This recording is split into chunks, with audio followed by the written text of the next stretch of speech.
Hello. स्वागत है दोस्तों आप सभी का आपके अपने YouTube channel impulse physics classes पर। मैं इंजीनियर विजय कुमार आप सभी का एक बार फिर से बहुत बहुत स्वागत करता हूं और आशा करता हूं कि इस समय में भी आप लोग अपने सिलेबस के प्रति अपने पढ़ाई को लेके कॉन्शियस होंगे और लगातार पढ़ाई जारी रखे होंगे। तो आइए दोस्तों, तीसरे चैप्टर का एक और वीडियो लेक्चर लेके आया हूँ, जिसमें मैंने आपके लिए आज विद्युत सेल के बारे में, जिसको आप कह सकते हैं आसान भाषा में बैटरी, उसके बारे में पढ़ने वाले हैं कि ये विद्युत बैटरी क्या है, या बैटरी जो आविष्कार हुआ है इसका क्या इम्पोर्टेंस है हमारे लाइफ में। तो मैं दोस्तों आपको ये समझाना चाहूँगा कि उससे पहले जैसे कि हमारे यहाँ बिजली आती है, इलेक्ट्रिसिटी होती है, तो हम जानते हैं कि हम लोग क्या कर सकते हैं। हम लोग लगातार बिजली आ रही है, ठीक है, लेकिन बिजली अगर कट हो जाती है उस समय अगर हमारे पास कोई ऐसा सिस्टम नहीं होता था, और वही सिस्टम आपके पास अब आ चुका है कि आप उस विद्युत ऊर्जा को ऐसे बैटरी में स्टोर कर सकते हैं और जब पावर कट हो जाए तो उसको आप यूज कर सकते हैं। जैसे कि इन्वर्टर, जैसे कि आज के डेट में कोई भी इलेक्ट्रॉनिक्स प्रोडक्ट हो वो आपके चार्जिंग सिस्टम से होते हैं, चाहे वो मोबाइल फ़ोन हो, ट्रिमर हो, चाहे वो आपका लैपटॉप हो, चाहे वो ब्लूटूथ स्पीकर हो, हर वो चीज़ जिसमें कि चार्जर, तो चार्जर सिस्टम जहाँ पे भी वर्क करता है दोस्तों उसको हम इलेक्ट्रिसिटी पर चार्ज करते हैं। तो वहाँ पर जो चार्जर होता है वो चार्जर एक्चुअली में ऐसे बैटरी के ही सिस्टम को चार्ज किया जाता है। और ये जो बैटरा का आविष्कार या बैटरी का जो आविष्कार हुआ था अलेसांद्रो वोल्टा के नाम पर, अलेसांद्रो वोल्टा ने जो किया था, ये बहुत ही अच्छी चीज़ थी और इससे दुनिया को और ज़्यादा पोर्टेबिलिटी आ गई। पोर्टेबिलिटी का मतलब क्या हुआ कि पहले बेसिक फ़ोन रिसीवर आता था, हम लोग खड़े होकर बात करते थे, फ़ोन को कहीं दूर नहीं ले जा सकते थे। लेकिन आज के डेट में जो एंड्रॉयड सेट आ गया है, कोई भी स्मार्टफोन आ गया जिस पे आप एक बार सुबह में चार्ज कर लीजिए 100% और दिन भर लेके आप उसको घूम सकते हैं। तो इंसान जब चार्जिंग का सिस्टम आ गया, छोटी छोटी बैटरी आ गई, तो क्या हुआ कि सामान को हम लोग लेके एक जगह से दूसरी जगह जाने लगे। और इससे क्या हुआ कि मूवमेंट, पोर्टेबिलिटी, मोबिलिटी आ गया। मोबाइल इसलिए हम लोग बोलते हैं जिस चीज़ को स्वचालित है, अपने मन से चलता है। तो यहाँ पर बैटरी का जो आविष्कार हुआ ये हमारे लिए, हमारे साइंस में बहुत ही बड़ा आविष्कार था। जैसे कि आप भी जानते हैं विद्युत बल्ब का आविष्कार भी बहुत बड़ा आविष्कार था, क्योंकि दिन को रात और रात को दिन कर दिया थॉमस अल्वा एडिसन ने। उसी प्रकार से अलेसांद्रो वोल्टा ने जो बैटरी का आविष्कार किया, वो बैटरी हम लोग को बहुत छूट देता है। आज हर वो चीज़ आपके घर में जो पड़ी होगी वो चार्जिंग सिस्टम होती है, वो चार्ज होती है। तो जैसे ही कोई चीज़ चार्ज पे चलती है, ज़रूर है कि उसके अंदर एक बैटरी होगी। और इसी विद्युत सेल के बारे में हम लोग पढ़ने जा रहे हैं। विद्युत सेल के भी बहुत सारे टाइप्स होते हैं, ड्राई सेल होते हैं, इलेक्ट्रोलाइटिक सेल होते हैं, लेक्लांचे सेल होते हैं, ठीक है। तो यहाँ पर हम लोग पढ़ेंगे इलेक्ट्रोलाइटिक सेल के बारे में, विद्युत अपघट्य के बारे में देखते हैं। तो देखिए दोस्तों, यहाँ होता क्या है, तो हमने लिखा है इलेक्ट्रिक सेल, विद्युत सेल, ठीक है। तो विद्युत सेल एक ऐसी डिवाइस है, एक ऐसी युक्ति है जो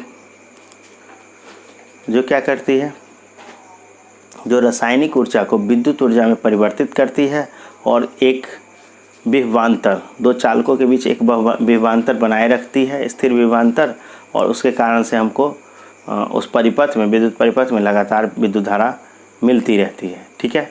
तो एक तरीके से कह सकते हैं कि electric cell is a device which convert chemical energy into electrical energy and maintain a potential difference across the two conductor, which provides a regular continuous current in the circuit, ठीक है।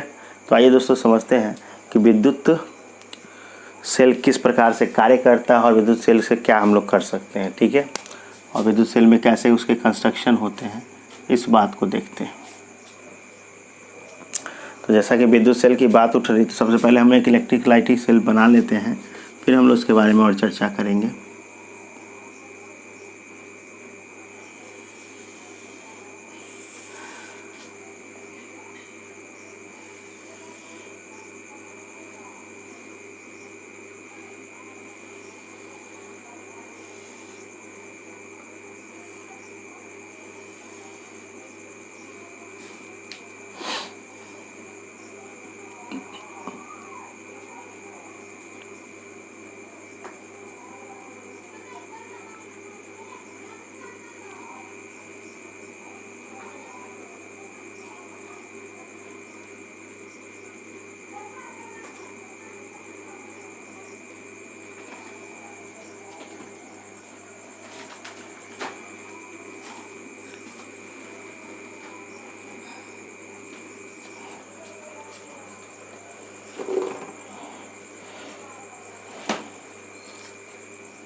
ये एक इलेक्ट्रोलाइटिक सेल है दोस्तों।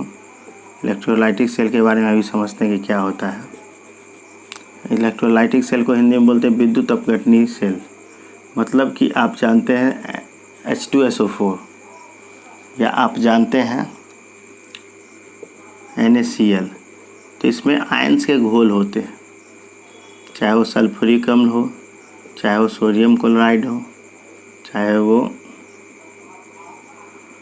ठीक है। तो यहाँ पर क्या है, बैटरी में आपके सेल होते हैं और यहाँ पे 2 कंडक्टर होते हैं, धातु के 2 प्लेट होते हैं या कह सकते हैं 2 रॉड होते हैं। और ये रॉड आपको एनोड और कैथोड की भांति व्यवहार करता है, यानी कि एक धन होते हैं और एक ऋण प्लेट होते हैं, और इन्हीं प्लेटों के बीच में हम लोग क्या करते हैं, तो इन्हीं प्लेटों के बीच में हम लोग अपना एक एक्सटर्नल लोड कनेक्ट करते हैं, एक एक्सटर्नल लोड कनेक्ट करते हैं। ये पॉजिटिव है, ये निगेटिव है, इसको लोग एनोड और इसको लोग कैथोड बोलते हैं, ठीक है। तो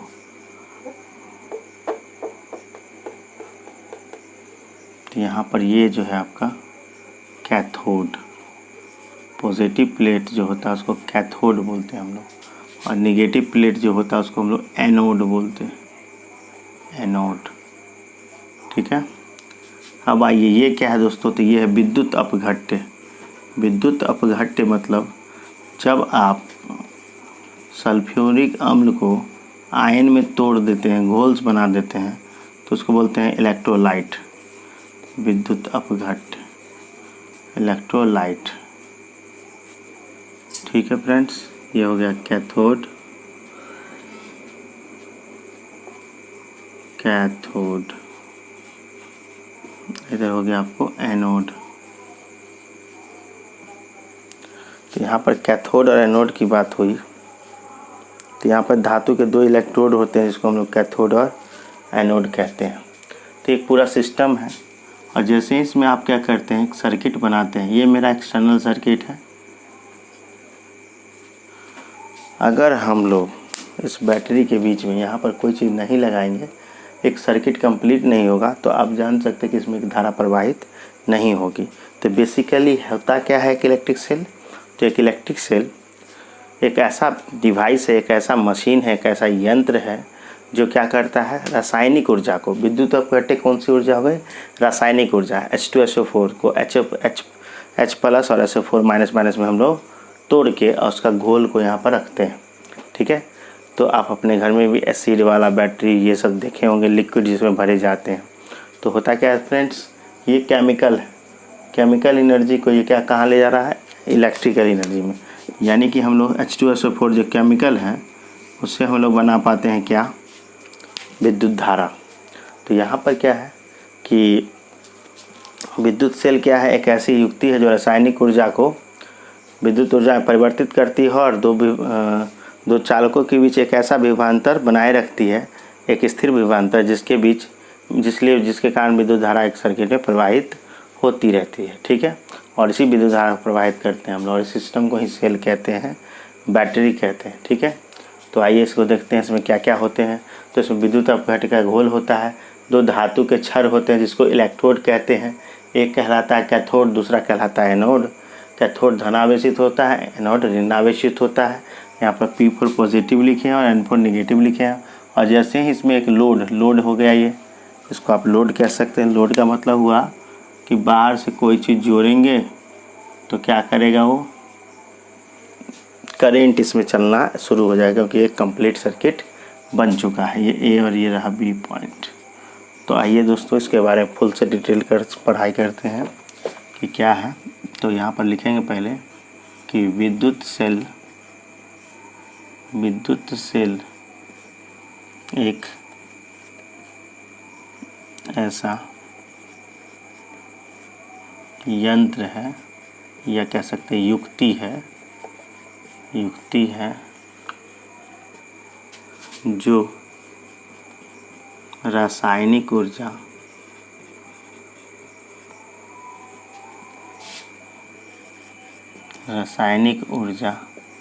को विद्युत ऊर्जा में परिवर्तित करता है। विद्युत ऊर्जा में परिवर्तित करके दो चालकों के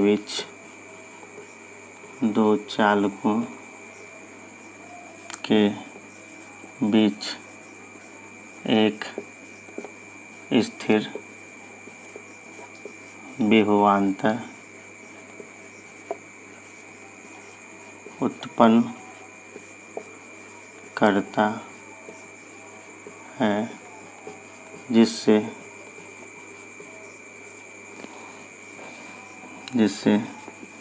विद्युत परिपथ में एक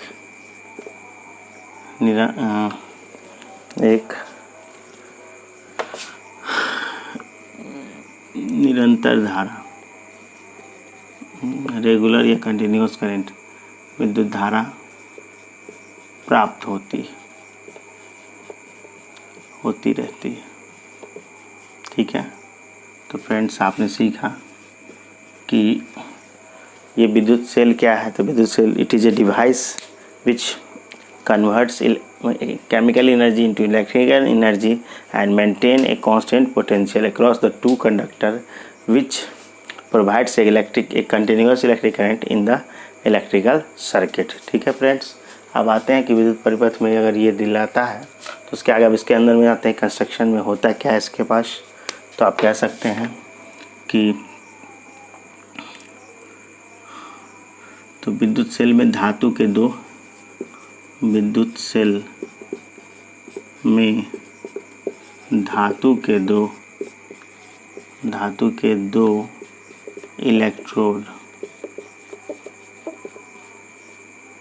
इलेक्ट्रोड होते हैं, जिसमें एक धन आवेशित होता है, जिसे कैथोड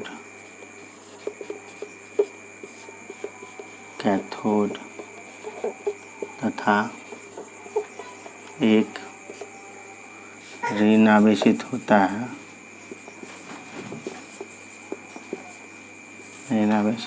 है, जिसे एनोड कहते हैं या कहा जाता है।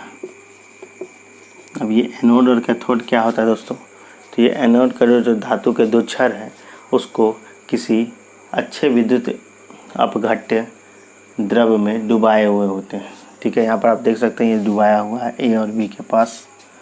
तो आगे लिखते हैं, इस प्लेटों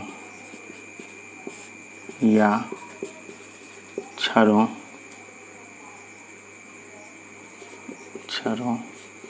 को एक विद्युत अपघट्य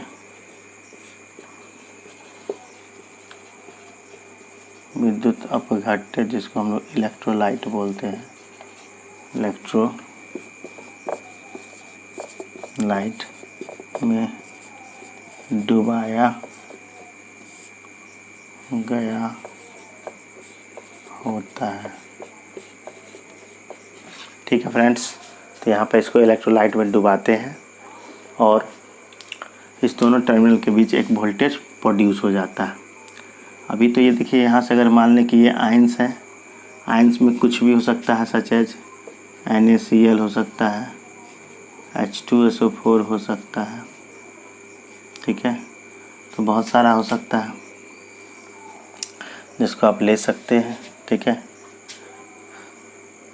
K2SO4 तो बहुत सारा घोल होता है आपका, उसको आप रख सकते हैं इसके रूप में। तो आइए आगे उसके।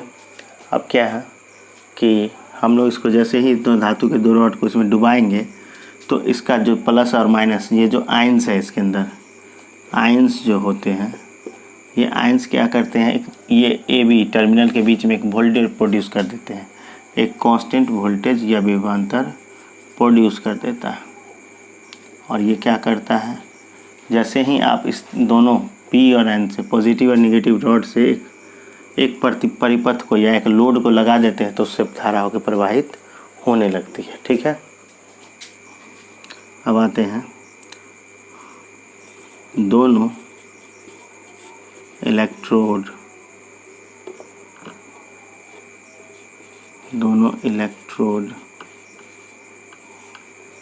के बीच एक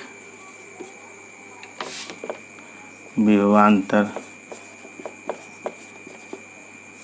उत्पन्न हो जाता है जिसे किसी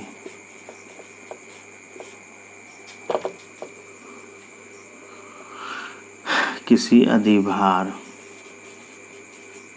इसको हम लोड कहते हैं, लोड के रूप में बल्ब लगा सकते हैं आप उसके बीच यहाँ पर, या कोई भी चीज़ ऐसा लगाओ जिसको, तो ये चलना शुरू कर देगा, करंट इसमें चलना शुरू कर देगा, जिसे किसी अधिभार लोड से जोड़ने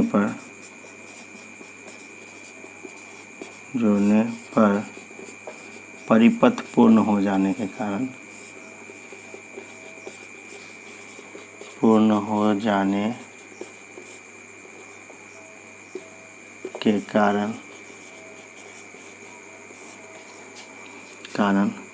एक विद्युत धारा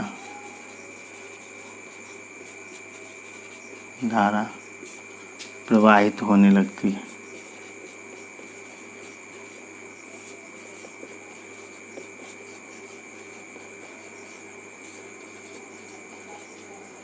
मतलब कि जैसे ही इसमें हम लोग कोई चीज़ कनेक्ट करते हैं तो इससे एक धारा प्रवाहित होने लगती है।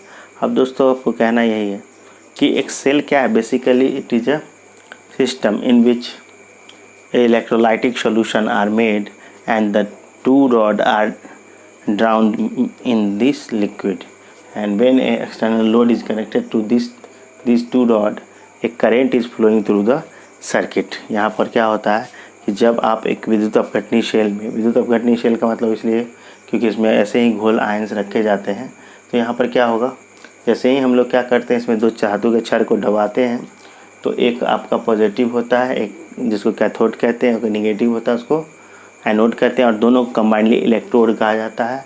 तो इस दोनों छड़ के बीच में एक वोल्टेज प्रोड्यूस होता है, जिस कारण से अगर जैसे ही पी और एन से एक बाहरी परिपथ को जोड़ देते तो उसमें कंटिन्यूस धारा मिलने लगती है। तो इस तरीके से केमिकल का कन्वर्जन इलेक्ट्रिकल एनर्जी में हो रहा है। ठीक है, तो इस प्रकार हम कह सकते हैं,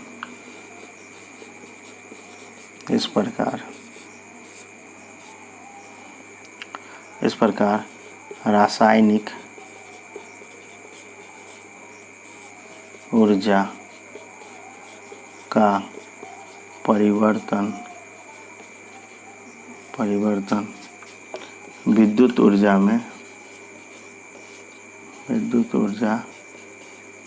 में हो रहा। तो यहाँ पर हम कहेंगे कि बैटरी और बैटरी का जो आविष्कार हुआ, इसके बाद बहुत सारे बैटरी के टाइप है। ड्राई सेल होते हैं, इलेक्ट्रोलाइटिक सेल होते हैं, लेकेलांचे सेल होते हैं, तो बहुत सारे सेल होते हैं दोस्तों। ठीक है, और यहाँ पर देखेंगे हम लोग कि किस सेल को हम लोग किस तरीके से यूज कर सकते हैं। आइए तो इसका एक स्क्रीनशॉट ले लीजिए आप लोग, तो हम लोग इसके आगे बढ़ते हैं कि और क्या कर सकते हैं एक सेल के बारे में। ठीक है, चलिए ठीक है।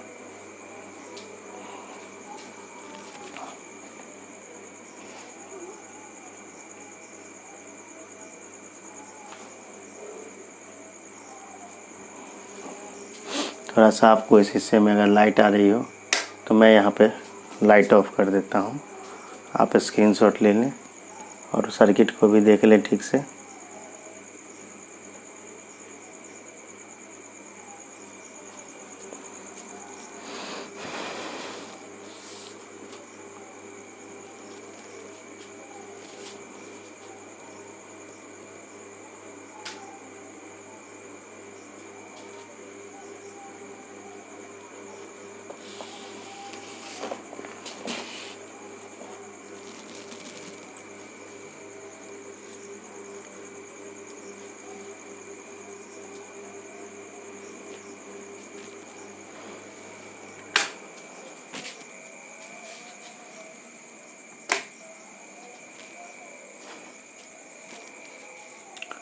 ओके फ्रेंड्स, तो यहाँ पर हम लोगों ने देखा कि इलेक्ट्रिक सेल क्या होता है। तो अब इसके आगे हम लोग आते हैं। इलेक्ट्रिक सेल्स अगर सीख गए तो अब हम लोग सीख सकते हैं कि एक ईएमएफ होता है, जिसको हम लोग कहते हैं इंग्लिश में इलेक्ट्रोमोटिव फोर्स। तो ये ईएमएफ क्या होता है ज़रा सा वो जानते हैं, और फिर हम लोग सीखेंगे दोनों। एक और आता है इंटरनल रेजिस्टेंस, और तीनों में एक रिलेशन।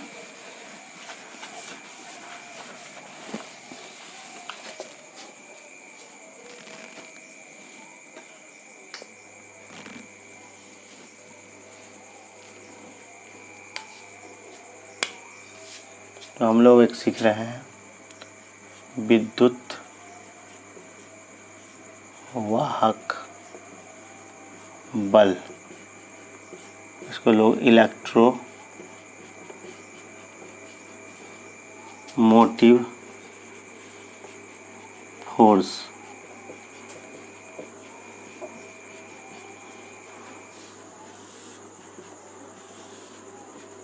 हालांकि ये चीज़ सुनने से दोस्तों हम लोगों को एक फोर्स की भांति लग रहा है, लेकिन ये फोर्स नहीं होता है दोस्तों, ठीक है। किसी सेल के ही थ्रू हम लोग समझ सकते हैं कि इसमें होता क्या है। कि आप जानते हैं किसी भी विद्युत परिपथ में बैटरी के दो सिरों के बीच का जो वोल्टेज, दो सिरों के बीच का जो विभवांतर होता है उसे वोल्टेज विभवांतर या पोटेंशियल डिफरेंस कहते हैं। लेकिन जब हम लोग उसके अंदर के यानी सेल के थ्रू जो कांस्टेंट करंट को फ्लो होता है और उसमें जो रेजिस्टेंस होता है उसके अंदर जो ड्रॉप होता है उसको हम लोग कहते हैं विद्युत वाहक बल, इलेक्ट्रोमोटिव फोर्स। तो बेसिकली इलेक्ट्रोमोटिव फोर्स में आपको एक सर्किट से समझाना चाहूँगा, आप ज़रा सा ये समझें कि जैसे अगर ये कोई विद्युत परिपथ है, तो यहाँ पर हमने क्या किया, एक बैटरी लगा दिया। चलिए हम इस तरीके का बैटरी लगा रहे हैं।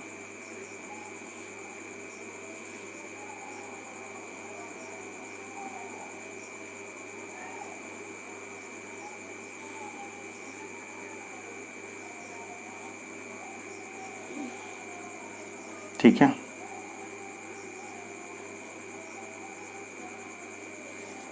यहाँ एक बैटरी और यहाँ पर भी छोटी बैटरी है, तो यहाँ पर भी एक बल्ब लगा देते हैं। तो इसको समझते हैं दोस्तों, तीन चीज़ हम लोग सीख जाएंगे। ये यहाँ पर एक बल्ब है। अब ये बल्ब देखिए, ये मान लीजिए एक निप्पो की बैटरी है जिसका प्लस टर्मिनल इधर है, प्लस टर्मिनल और माइनस टर्मिनल इधर है। तो ये प्लस टर्मिनल, ये माइनस टर्मिनल। अब अगर ये बल्ब जैसे ही आप कनेक्ट करिएगा तो ये बल्ब क्या होगा, ग्लो करेगा। बल्ब जलेगा, ग्लो करेगा, क्योंकि इसके एक अंदर करंट फ्लो हो रहा है। तो अब क्या होता है दोस्तों, इस दो बात को समझेंगे कि वोल्टेज यानी कि पोटेंशियल डिफरेंस क्या होता है और ईएमएफ विद्युत वाहक बल क्या होता है। जैसा कि आप देख रहे हैं कि ये बैटरी है, तो आप जानते हैं कि किसी बैटरी के प्लस और माइनस दोनों टर्मिनल के जो वोल्टेज होते हैं उसके डिफरेंस को हम लोग पोटेंशियल डिफरेंस या विभवांतर कहते हैं। लेकिन कई कारणों से हमने अभी सीखा कि किसी भी सेल में विद्युत अपघट्य डाले जाते हैं और उसका भी अपना कुछ न कुछ प्रतिरोध होता है।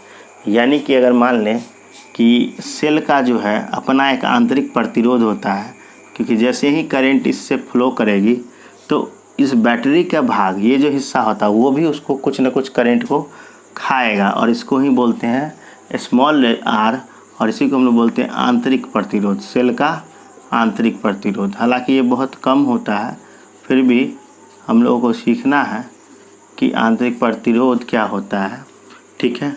और प्लस माइनस के बीच की दूरी को क्या कहते हैं, विभवांतर कहते हैं, वोल्टेज। और एक और चीज़ सीखे हम लोग कि अभी सीखेंगे कि ईएमएफ क्या होता है। हालांकि ईएमएफ बोला गया है एक फोर्स है, इलेक्ट्रोमोटिव फोर्स, बट ये फोर्स नहीं है। एक्चुअली इनका नाम तब दिया गया था जब इसकी डेफिनेशन को सही से नहीं समझा गया था, और तब हम इसका नाम हम लोग विद्युत वाहक बल रख दिए। लेकिन ये एक्चुअली में एक विभव है, वर्क बाय चार्ज, ठीक है। तो आइए दोस्तों इसको ज़रा सा समझते हैं कि क्या होता है।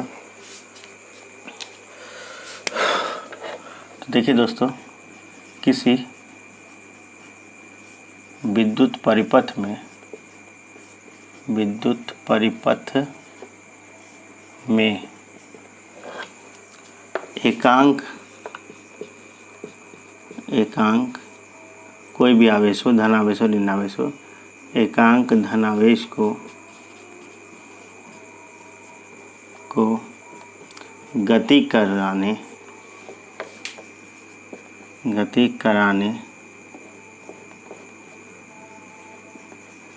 कराने के लिए आवश्यक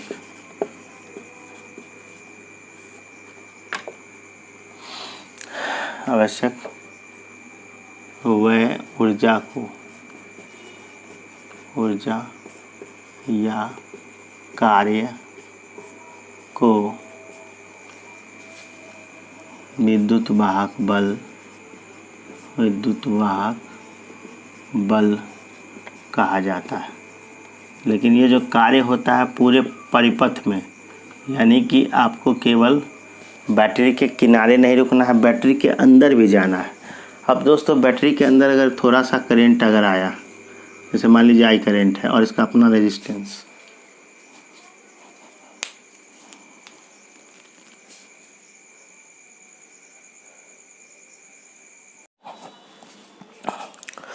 ओके फ्रेंड्स, तो जैसा कि हम लोगों ने देखा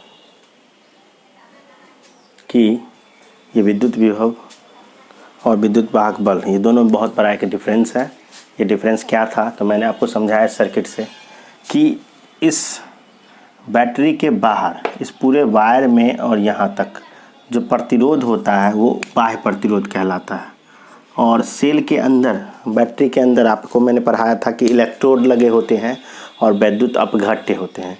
इन दोनों का अपना एक प्रतिरोध होता है और उसको सेल का आंतरिक प्रतिरोध कहते हैं। ठीक है, तो विद्युत वाहक बल क्या होता है? विद्युत वाहक बल कह सकते हैं कि एक्सटर्नल रेजिस्टेंस के कारण ड्रॉप प्लस इंटरनल रेजिस्टेंस के कारण जो ड्रॉप होता है उन दोनों का सम होता है। यानी कि विद्युत वाहक बल क्या बोले, किसी विद्युत परिपथ में एकांक धनावेश या आवेश को, कुछ भी आप लिख सकते हैं, एकांक धनावेश को गति कराने के लिए आवश्यक ऊर्जा की या कार्य को विद्युत वाहक। लेकिन इसको हम क्या करेंगे, इस पूरे विद्युत परिपथ में पूरा घुमाएंगे, ना कि आपको केवल इस टर्मिनल का। जबकि विभवांतर केवल इस और इस टर्मिनल के बीच का वोल्टेज होता है, जो यहाँ से लेके यहाँ तक का होता है, ये सेल का नहीं होता है। ठीक है, तो आइए दोस्तों इसके आगे देखते हैं। तो जैसा कि विद्युत वाहक बल को शॉर्ट में विद्युत वाहक बल को ऐसे भी लिखते हैं, विद्युत वाहक बल और ईएमएफ लोग ईएमएफ भी लिखते हैं। ठीक है, लिखा जाता है और इसे आप इस कैपिटल ई से या स्मॉल ई से या ई से सूचित करते हैं।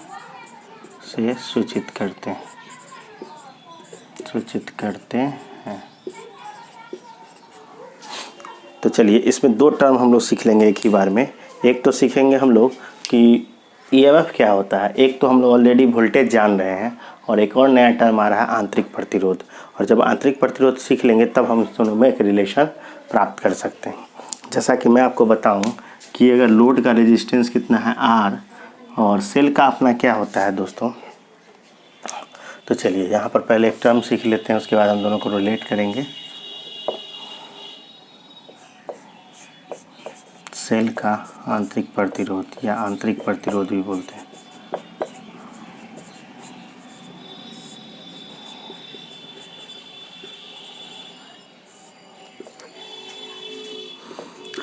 Internal resistance of a cell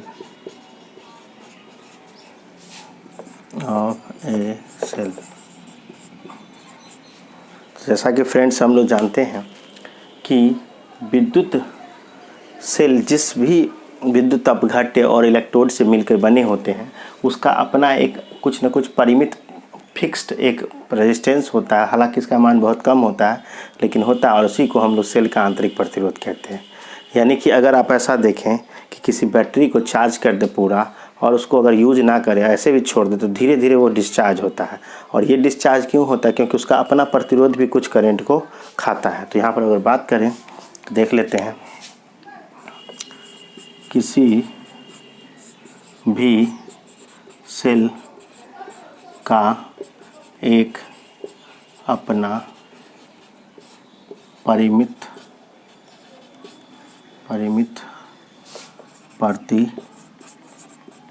प्रतिरोध होता है जो उस सेल के इलेक्ट्रोड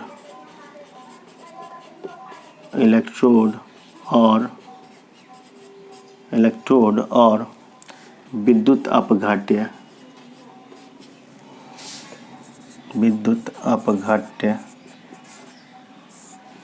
पर निर्भर करता है, जिसे सेल का आंतरिक प्रतिरोध कहते हैं। आंतरिक प्रतिरोध कहते हैं। ठीक है बेटा। और आंतरिक प्रतिरोध को जनरली हम लोग स्मॉल आर से रिप्रेजेंट करते हैं, तो इसे स्मॉल आर द्वारा सूचित किया जाता है या व्यक्त किया जाता है।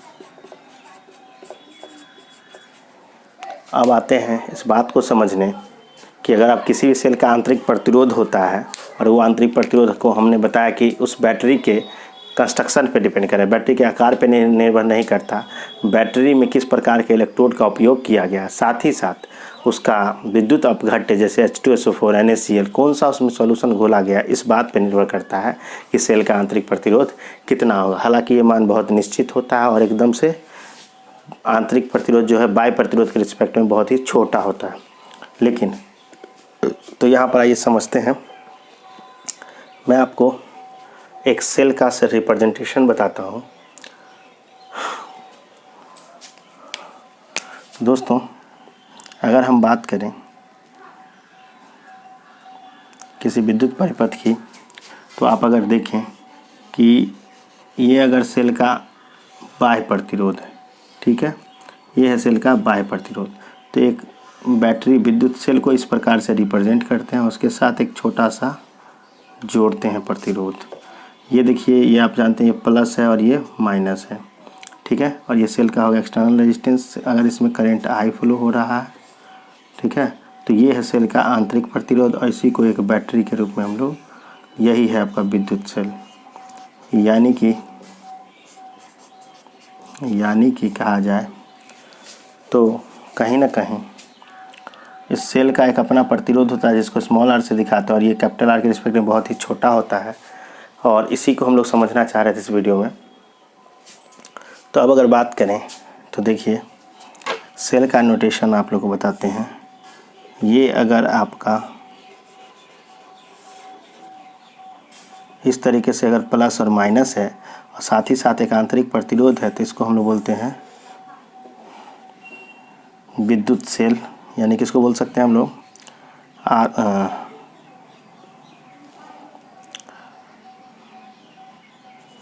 विद्युत सेल, ठीक है। और ये आपका अनादर्श है, मतलब कि प्रैक्टिकली कुछ ना कुछ रेजिस्टेंस होता है, जबकि एक आइडियल सोर्स या आइडियल जो आपका होता है उसमें जनरली आर का मान 0 होता है। तो यहाँ पर देख लें आप, ये भी आपका EMF है E, और ये भी EMF है, ये पूरा EMF होता है, ठीक है। ये है आपका आइडियल, तो ये है आदर्श विद्युत सेल। तो आदर्श विद्युत सेल और अनादर्श विद्युत सेल, आदर्श विद्युत सेल में आंतरिक प्रतिरोध का मान 0 होता है, आंतरिक प्रतिरोध का मान इसमें 0 होता है और इसलिए इसको बोलते हैं आइडियल सोर्स, यानी आइडियल बैटरी, आइडियल विद्युत सेल। ठीक है दोस्तों। जबकि अनादर्श में क्या होगा आपका, तो अनादर्श में हमारा कुछ न कुछ सेल का प्रतिरोध होगा। अब आइए इस बात को हम लोग गौर करते हैं कि किस प्रकार से वोल्टेज यानी कि विभवांतर, पोटेंशियल डिफरेंस और ईएमएफ और रेजिस्टेंस आपस में एक दूसरे से जुड़े हुए होते हैं। ठीक है फ्रेंड्स, तो आइए इसको आप एक स्क्रीनशॉट लीजिए, फिर इसके आगे हम सीखते हैं कि किस प्रकार से कर सकते हैं।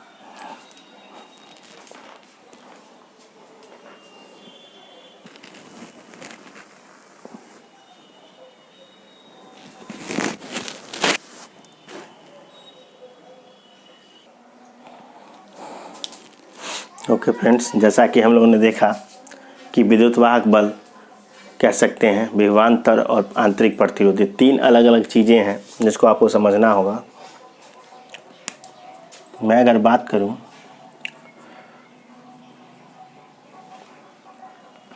तो यहाँ पर अब हम लोग क्या कर सकते हैं, हम लोग देख सकते हैं कि किस प्रकार से विद्युत वाहक बल और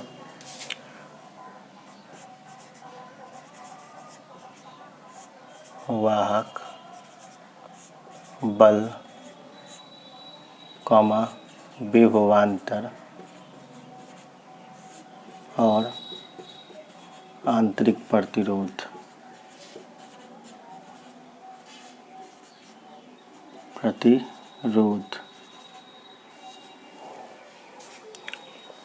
में संबंध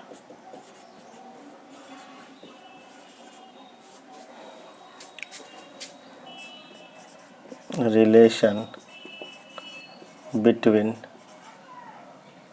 EMF, potential difference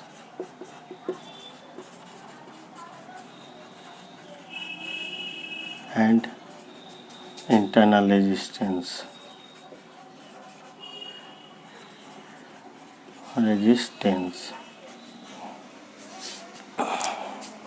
फ्रेंड्स, जैसा कि आपको हम बता रहे हैं अभी कि किस प्रकार से, तो अगर हम लोग क्या बात कर रहे थे अभी कि ये एक इलेक्ट्रिकल सर्किट है। इलेक्ट्रिकल सर्किट में यहाँ पर आपका एक सेल लगा हुआ है और सेल का इंटरनल रेजिस्टेंस क्या है, आपको आर है, ये रहा प्लस, ये रहा माइनस और ये ईएमएफ है। तो ये देख लीजिए, एक ऐसा सेल है जिसका ईएमएफ ई है, इंटरनल रेजिस्टेंस आर है, एक्सटर्नल रेजिस्टेंस कैपिटल आर है और करंट इसमें फ्लो हो रहा है आई। तो अगर हम लोग बात करें, तो अगर हम लोग बात करना चाहते हैं कि कितना होता है, तो अगर मैं बात करूं तो यहाँ से यहाँ तक सेल का जो अपना ये पोटेंशियल डिफरेंस होता है, यानी कि ये पूरा V होता है। जबकि E जो है, तो अगर बात करें दोस्तों इस सर्किट के लिए इक्वेशन लिखने के लिए, तो सर्किट के लिए हम लोग इक्वेशन क्या लिख सकते हैं,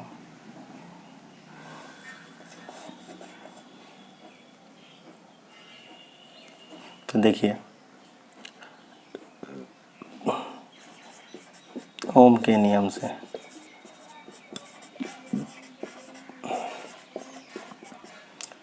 से V बराबर होता है आई आर। जबकि ईएमएफ जो होता है, वो V प्लस आई और स्मॉल आर, क्योंकि आप जानते हैं कि ईएमएफ होता है विभवांतर के साथ साथ बैटरी के अंदर जो ड्रॉप होता है। तो बैटरी के अंदर कितना क्षय होता है, आई आर, और हम लोग जानते हैं यहाँ से कि V बराबर क्या होता है, I R plus I R. I common कर ले तो आर प्लस स्मॉल आर। तो अगर आई बराबर निकालेंगे तो ई बट्टे आर प्लस स्मॉल आर। तो यहाँ पर जो दोस्तों करंट जो होगा, ये करंट का इक्वेशन है, जहाँ ई क्या है, ईएमएफ, आर क्या है आपका EMF of the cell, R क्या है कैपिटल एक्सटर्नल रेजिस्टेंस और स्मॉल आर क्या है अब देखिए स्मॉल रेजिस्टेंस है इंटरनल रेजिस्टेंस। अब देखिए जब अगर आपका कैसा बैटरी होगा फॉर आइडियल सेल, तो आइडियल सेल के लिए इंटरनल रेजिस्टेंस 0 होता है। उस समय में करंट कितना होगा, तो ई बराबर आर प्लस 0, यानी कि ई बाई आर। तो आइडियल सेल के केस में आपका जो आई होता है वो E/R हो जाता है, जबकि फॉर नॉन आइडियल सेल,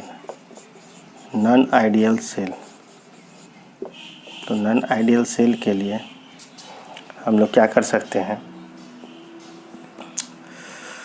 तो लिख सकते हैं I बराबर E/R प्लस R।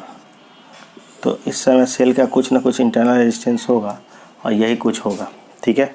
तो ऐसे हम लोग समझ पाएँ कि एक फार्मूला हमारे पास आ गया। जब आपका सेल दिया हो, बैटरी दी हुई हो, तो बैटरी के केस में EMF जब आपको पता होता है तो आपका आंतरिक प्रतिरोध और बाह्य प्रतिरोध दोनों ही किसी क्वेश्चन में यूज होता है, और यहाँ से हम लोग ये प्राप्त करते हैं। ये है फर्स्ट और ये होता है सेकेंड, क्योंकि EMF क्या होता है, थ्रू द सेल, आपका थ्रू द सेल भी यूज होता है। इसलिए हम लोग एक छोटा सा ड्रॉप लेते हैं स्मॉल IR अंदर में और बाहर में लेते हैं कैपिटल IR, और इस प्रकार से ये क्वेश्चन हम लोग निकाल लिए हैं। ठीक है फ्रेंड्स, तो थोड़ा सा आगे बढ़ें।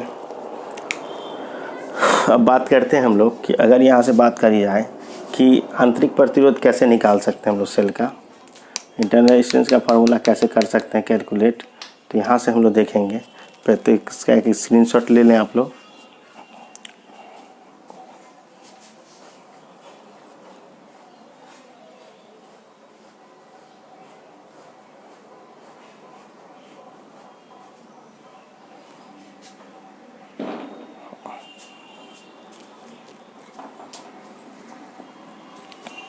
ओके फ्रेंड्स, तो यहाँ पर देख लेते हैं, देश मेरे मेरी शान है तू, देश मेरे मेरी जान है तू, देश मेरे मेरी शान है तू, देश मेरे। फ्रेंड्स, कुछ पॉइंट्स पढ़ेंगे हम लोग नोट में। पहला, जब विद्युत सेल परिपथ में धारा प्रवाहित करती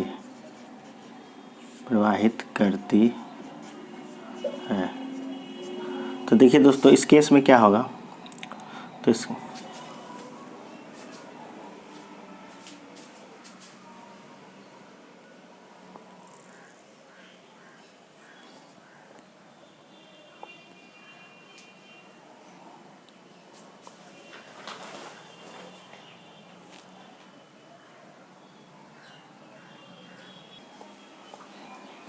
ओके फ्रेंड्स, पावर कट है, लेकिन चलिए देखते हैं। तो क्या होता है, जब आपका सेल धारा दे रहा होगा परिपथ में, उस समय इक्वेशन जो हम लोग लिखे थे अभी कि हो जाता है E बराबर V-IR। तो एक्चुअली V प्लस IR। इस समय आपका क्या होता है कि EMF जो है ग्रेटर होता है किससे, वोल्टेज से ज़्यादा होता है, बड़ा होता है। दूसरी बात अगर करेंगे कि जब I बराबर 0, यानी कि कोई धारा न दे रहा सेल न ले रहा, उस केस में क्या होगा, E बराबर V प्लस I, यानी कि 0 इंटू R। इस केस में E बराबर क्या हो जाएगा, V के। ठीक है। एक तीसरा केस देखेंगे कि जब सेल को विद्युत धारा दिया जाता है, सेल को विद्युत धारा दिया जाता है, धारा दिया यानी कि आप कह सकते हैं सेल को चार्ज किया जाता है, दिया जा रहा है। तो सेल को जब चार्ज करेंगे तो इक्वेशन तो अभी यही था तो ये बराबर E minus I into R। यहाँ से क्या होगा, E प्लस IR, ये यहाँ से आएगा। और अगर हम बात करें तो IR बराबर क्या हो जाएगा, E माइनस V, फिर R बराबर तो E minus V by I,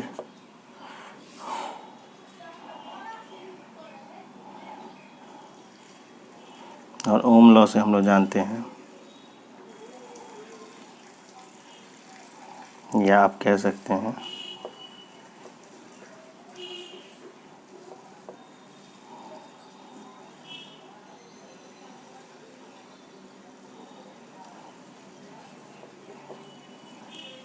तो I बराबर क्या होता है दोस्तों, V/R। यहाँ जो I आया इसके बाद हम लोग E माइनस V/R रखेंगे। यहाँ से क्या होगा, R ऊपर उलट के चला जाएगा और इधर जगह E/V माइनस V/V। तो यहाँ से जो आएगा मेरा वो R बराबर R इंटू E/V-1। तो एक तरीके से रेजिस्टेंस, इंटरनल रेजिस्टेंस निकालने का ये इक्वेशन हो गया, जिससे हम लोग प्राप्त कर सकते हैं आंतरिक प्रतिरोध। दूसरी बात, अगर आप कहें कि जब सेल को धारा दिया जाएगा उस समय क्या होगा दोस्तों, तो उस समय सेल को जब धारा दिया जाएगा तो इस केस में क्या होगा कि V जो है, V का मान E से ज़्यादा हो जाएगा। ठीक है, तो अभी हम लोगों ने क्या किया कि एक अच्छा सा कॉन्सेप्ट पढ़ा, जिसमें हम लोगों ने देखा कि सेल क्या होता है, विद्युत सेल, चाहे उसका EMF क्या होता है। तो EMF वोल्टेज में एक ही डिफरेंस है, EMF आपका पूरा सेल को, छोटे से सेल के इंटरनल रेजिस्टेंस को इंक्लूड करते हुए पूरे सर्किट को लेता है, जबकि विभवांतर क्या होता है, केवल बाहरी परिपथ के बीच का जो दो सिरों का जो अंतर होता है वही होता है। फिर हम लोगों ने देखा आंतरिक प्रतिरोध क्या है, फिर देखा कि फार्मूला क्या है। इसके बाद हम इस पर क्वेश्चन देखेंगे और उधर पावर वाला पे भी देखेंगे। तो आशा करते हैं ये वीडियो समझ में आया होगा आप लोगों को। तो देखिए वीडियो को, ज़्यादा से ज़्यादा शेयर करिए। मिलते हैं नेक्स्ट वीडियो में।